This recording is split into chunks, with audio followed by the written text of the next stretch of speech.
দিন দিন বাড়তেই আছে বাজারের জিনিসপত্রের দাম। সদাইপাতি কিনা মানুষের মাথা দিয়ে ধুলা উঠে যাইতে আছে। সয়াবিন তেলের দাম 3 টাকা বাড়ছে লিটারে। আসুক্কা পোলার চালের দাম কেজিতে 20 টাকা বাড়ছে। সিঙ্গুর মাছ ভেটকি মাছের দাম কিছুটা কমলেও মুরহার দাম বাড়ছে কেজিতে 5 টাকা। আর এইয়া লইয়া সাধারণ মানুষের মধ্যে ক্ষোভ বিরাজ করতে আছে।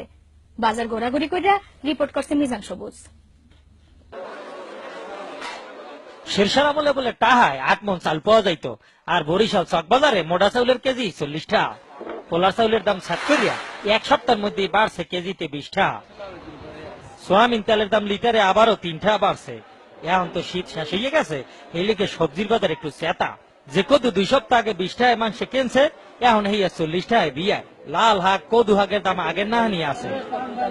আইসেন কমের তো টিভি এই দেখায় এই বাজারটা দেখছেন আপনারা, বুঝলেন? এই হাক না দেড়া, এই যে দেখেন মুই কিনছি একখান লাউ কদ্দু, এই দাম 30 টা, আগে ছিল 3 টা 5 টা 10 টা। কারণ এই যে খাই ডাইল দিয়া, বুঝলেন?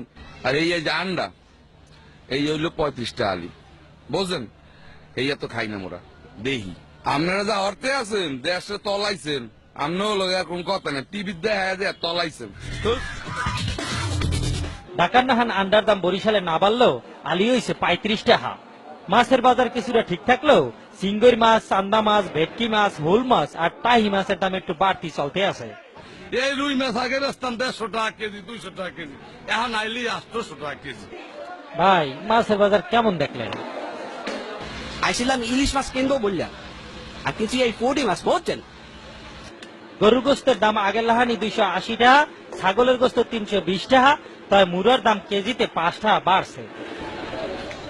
ধান নদী খাল এই তিনে বরিশাল হইলেও এখানে মাছের দাম আর চাউলের দাম কিনলে যে এত বাড়ে হ্যাঁ কইতে পারে না ক্রেতা বিক্রেতা কেউই। জিনিসপত্রের ঊর্ধ্বগতি খাইতে হবে, তাই এই কচুল্লতি।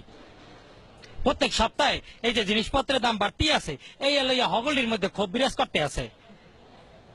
সুবেদার শেরশাহ যদি এই আমলে আবার পুনর্জন্মন করতে, তাই জিনিসপত্রের ঊর্ধ্বগতি দেখিয়া আবারও হাটফেল করিয়া মরিয়ে যাইতে। বাজারে এই দুর্দশা থেকে বাঁচতে চায় বরিশালবাসী। মিজান সবুজ, বরিশাল চকবাজার, বরিশাল টিভি।